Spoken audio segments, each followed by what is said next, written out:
Hi everyone, nubkeks here. Welcome back to Nub Raids and welcome back to Arena 101, the new series I've started helping you guys with building arena teams, showing you some ideas for the teams you can make. And in today's video, we're actually going to be checking out a cut-in team, which is a very specific team with some very specific champions, but it can end up being an absolute ton of fun and actually very effective. I feel a little bit bad, actually. I'm a bit worried about showing you guys this one because this is one of my favorite teams. I don't have a ton of the meta champions. We're using them in this team, though, to do some really spicy stuff. I'm kind of worried, I don't want people to know too much about this.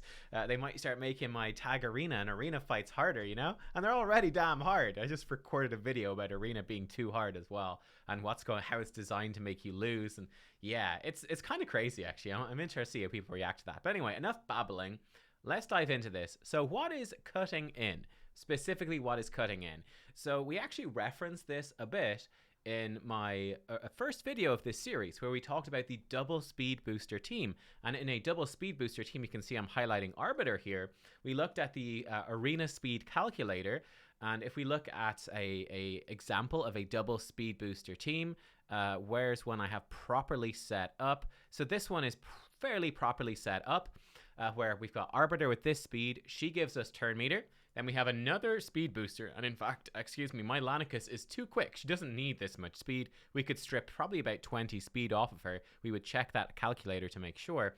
She does another turn meter fill, which would then let our nuker come in at a very low speed and then come straight in with their nuke. And it just goes boom, boom, boom. Everyone goes in a row because we are speed tuned. So we go one after the other. And there's no way for the enemy to get a turn. But wait, there is. In fact, there is, and that is what cutting in is. So specifically, what are we going to be doing?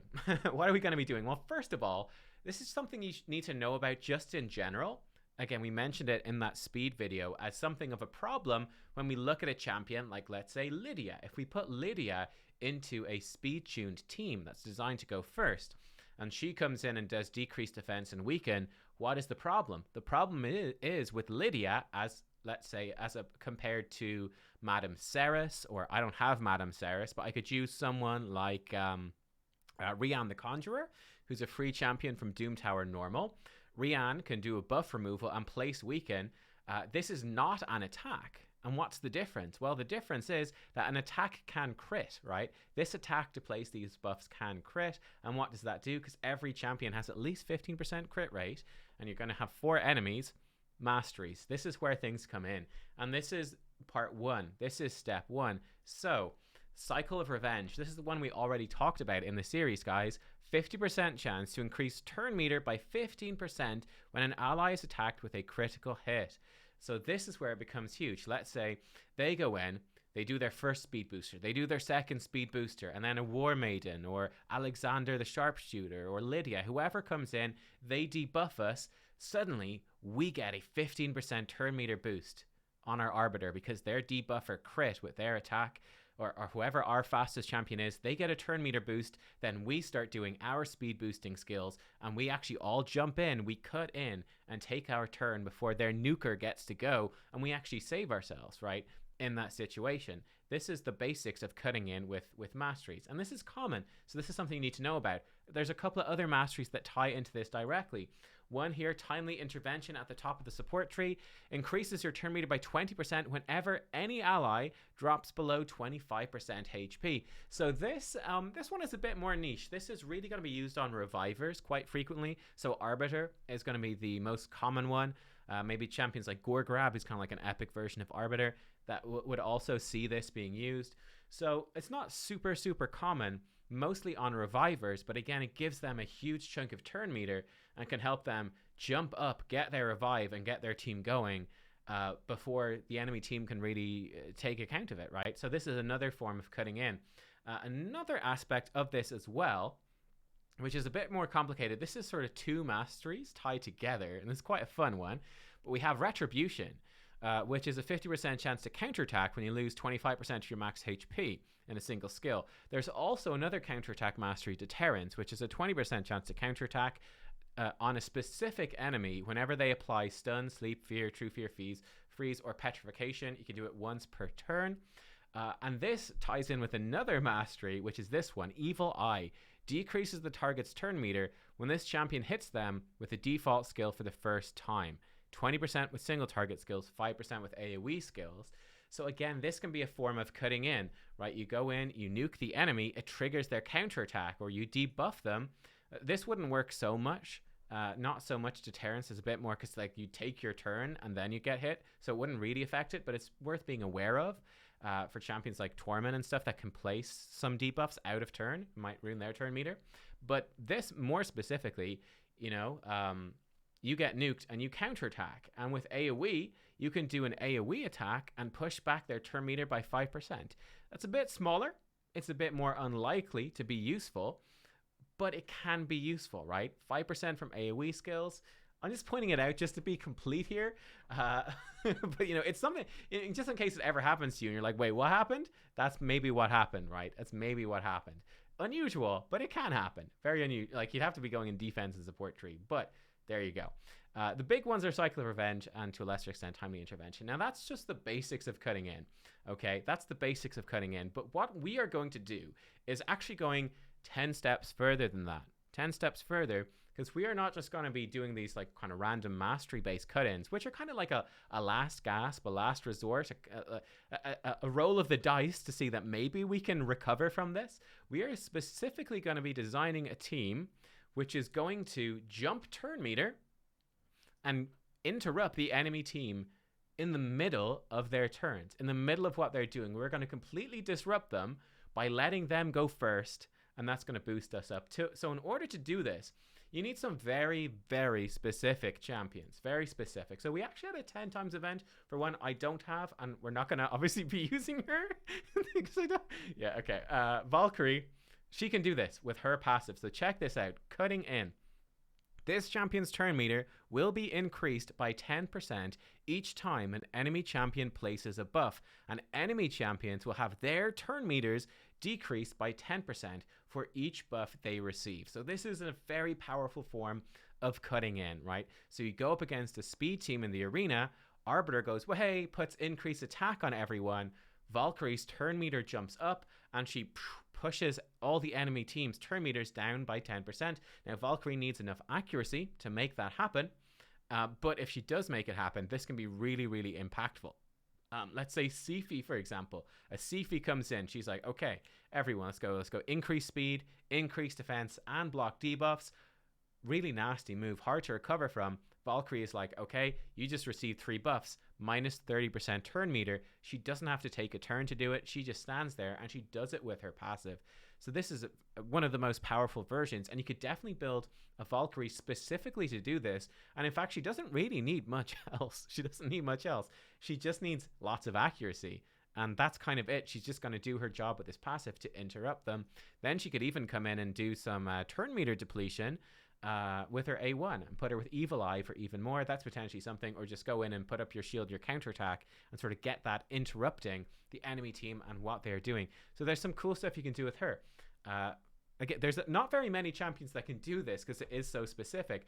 Now, in this team, we're going to be using 2 champions that do this. As far as I'm aware, they are the only other 2 champions, but I could definitely be wrong on this because it's such a niche thing. It's not talked about too much. So if you guys actually know other champions that I've forgotten, which has easily happened, let me know.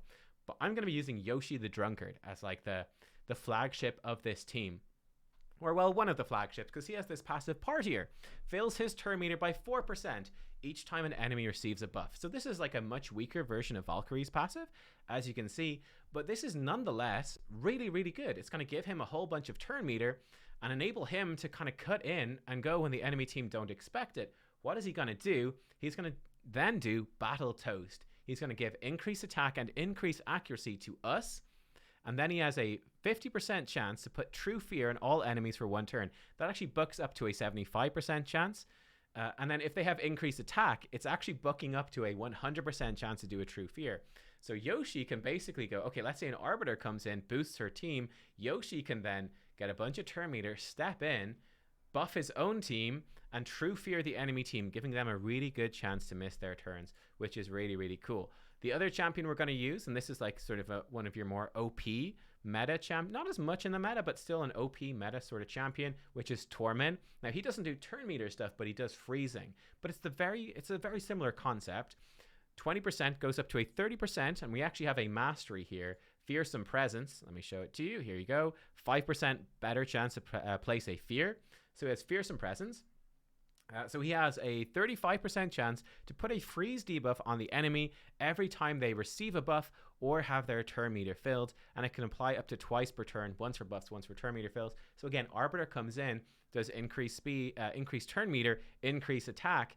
We get two 35% chances to freeze the enemy champion, and if they get more buffs after that, it does more again. So this is another layer of this cutting in strategy. We're going to combine that. We are going to bring in Prince Kymar. So this is like, this is going, if Tormund was, maybe not in the top 10 for Arena, but pretty close. Kymar is definitely near the top 10 of Arena. So don't, absolutely not denying that. But he's going to come in, he's going to remove their buffs, put sleep on them for one turn. And then this is going to be quite fun. We're going to use a Lord Shazar to nuke them with some bombs. And this is pretty spicy. Then we can even have Kymar reset the bombs so Shazar can get another set of bombs. Pretty fun stuff. And even one of the interesting things you're going to see is that my Kymar right now is 276 speed. My Yoshi is, he is only 252 speed. But oftentimes Yoshi is actually going to go before Kymar because of his passive. And that's actually really good for us because Yoshi can give increased accuracy to Kymar. Then Kymar can strip. Increased accuracy is going to help my Lord Shazar as well. And yeah, let's go see it in action. It's a pretty funky team. So, okay, so this team would be dangerous. We have to be very specific in the types of team that we're choosing. This was really a specific team that counters speed teams. Mostly is what it does. Now, it might win against other teams, but we're really looking to target speed teams. Now, this speed team, this would be potentially kind of dodgy. We could try it, but it could get bad because of Sifi. Because she put so many buffs, it means that we wouldn't place the True Fear. We'd be relying on the sleep. Let's try it so we can see it. Let's see if it works, but it may not work. Because of Sifi. So I'd be scared of Sifi. Here we go. We can see he's getting a bunch of turn meter. We can't land the True Fear.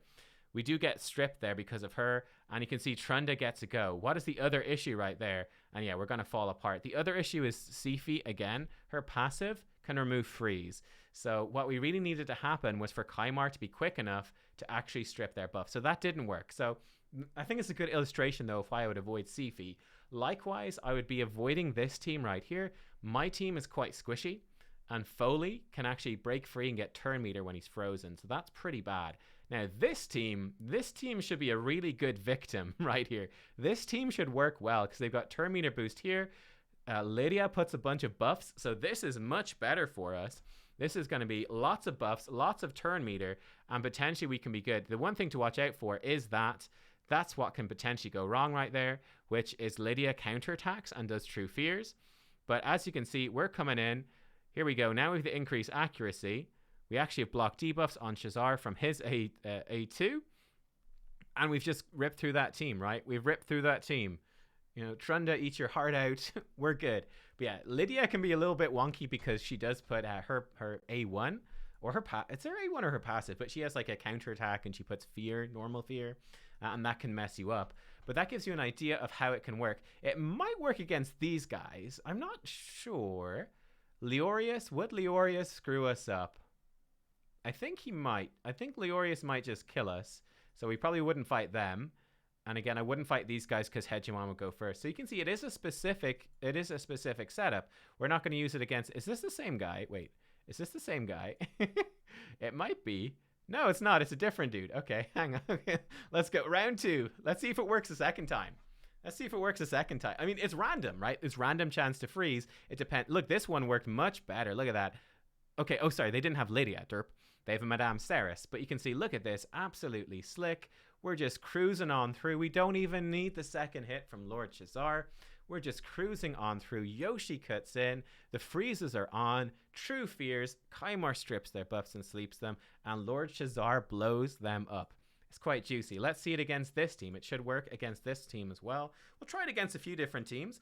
And again, okay, we didn't freeze Trunda this time. In fact, they got 2 turn meter boosts and they didn't get Trunda. So this is going to go badly. So this is where that randomness comes in. Look at that. So we got quite unlucky there. We could potentially still win, funny enough. But I'd say with Yoshi being so beat up, it's kind of unlikely. Yeah, I'd say it's not looking too good, to be honest. It's potential, but it's not looking great. No, I should have clicked R. So we really want to kill Arbiter. We got the True Fear back on. This might still work. So we don't have the damage from Shazar, but if we're able to kill... Oh, she's going to res. She didn't have a res. Okay. Come on. We need to lock her down. This Arbiter has... This is intense right here, guys. This Arbiter has the longest cooldown on her revive I've ever seen. But it worked out. There we go. There's some luck for you. Will we try this team as well? I mean, let's try this one for fun. Why the heck not? This probably will work against this team as well. We'll see. We did get locked out on Shazar. That's bad. Lydia's doing her thing. We get the True Fears, though, so now we do have a chance. Let's actually target Arbiter. That'll be a little bit better. And again, you can see it's really the multiple layers. You can see that it's not fully consistent. So we do need those multiple layers, right? If we didn't have Torment in here, obviously we could bring someone else in instead. But we love having the multiple layers. We love having the sleep from Kaimar.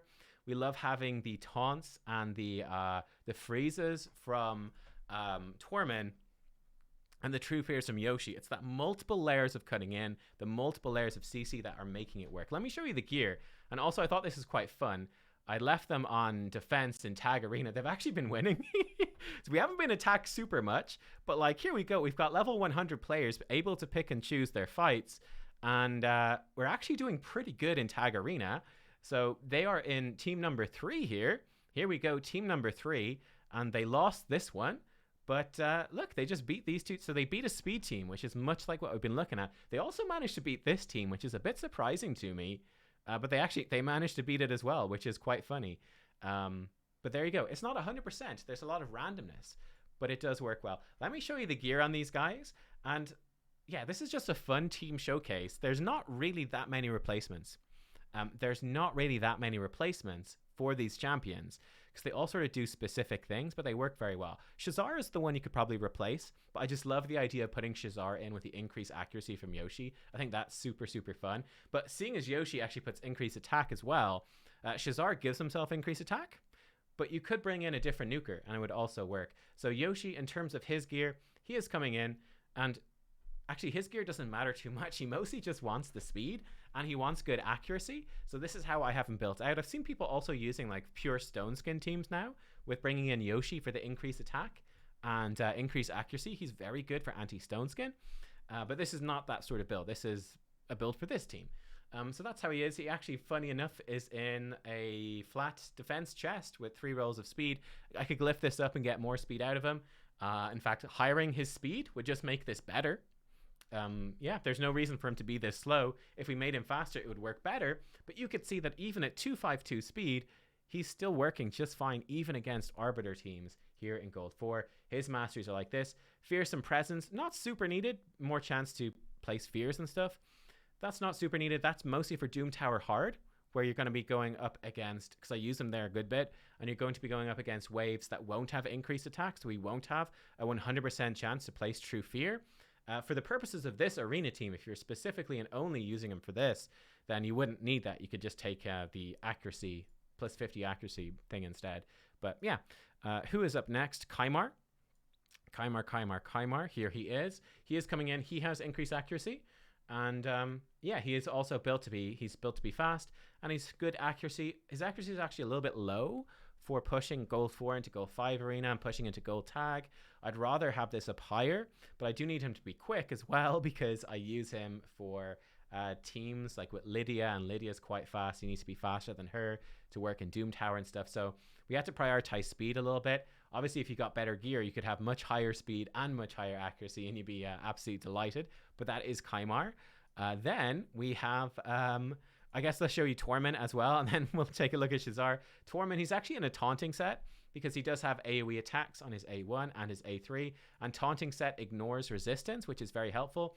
He's actually not geared that well. His accuracy is very low, so I actually need to re-gear him at some point. But he does do pretty good damage himself, as you probably saw in some of those fights. He's got a solid defense. He's got okay speed, actually, 100% crit rate. He's got decent-ish crit damage. So he's sort of a bit wonky. He's a bit all over the place. But again, the Taunting Set works even without accuracy. But he really should have more accuracy to get more bang for his buck on Wintry Wind. But since I use him mostly to counter those fast teams, the speed teams, they're not going to have that much accuracy built on champions. And certainly once, once Yoshi manages to get increased accuracy on us, like champions like Trunda, even though she has really, really high base resistance, when he has increased accuracy, she's not going to have enough resistance to really sustain that. And his masteries are like this, counterattacking, that sort of stuff. And then finally we've got Lord Shazar, who's actually in Helm Smasher. He's in a bit of a fun build. He's actually in Swift Parry. This is a really old build, and I might redo it now. But as you can see, it's working really well for what I'm doing. So he has 4,400 attack, which is okay. He's actually very fast. And he's got 100% crit rate, 186% crit damage, and 293 accuracy. So his accuracy is pretty low. If you're using him for his bombs, right, these bombs, you want to crank his attack up high, and you want to give him lots of accuracy. And he does want to have 100% crit rate to have more, to reduce the cooldown of the bombs by 1 turn. But it's pretty funky, right? Like you could put him, I've got him in a crit damage amulet with a bit of accuracy. So there's a lot of room to improve, like a legendary amulet, crit damage, more accuracy. Or again, just put him in an attack amulet with accuracy. Would probably be better for the bomb damage. But I mean, he also actually hits pretty hard in just the AoE component, and I haven't just needed to re-gear him quite yet. Swift Parry gives us, that 50% chance to become unkillable, gives him a little bit of an extra shot there, and he does give you that 32% speed in all battles aura. So yeah, it's a fun team, right? I hope you guys enjoyed this one. It's a cheeky team. It's a fun team, surprisingly effective, and I love that people attack it, and they're like, we're going to get a free, easy win, and then it actually kills them, which is quite hilarious, actually. It's quite like, will we try this? No, I'm not going to try. I don't want to end on a loss, and Foley is very spooky for this team. We don't like Foleys. We do not like Foleys because of Foley's passive. But guys, thank you for watching. I hope that you enjoyed a cheeky and sort of very specific and unique team. I'll see you next time for more. Bye-bye.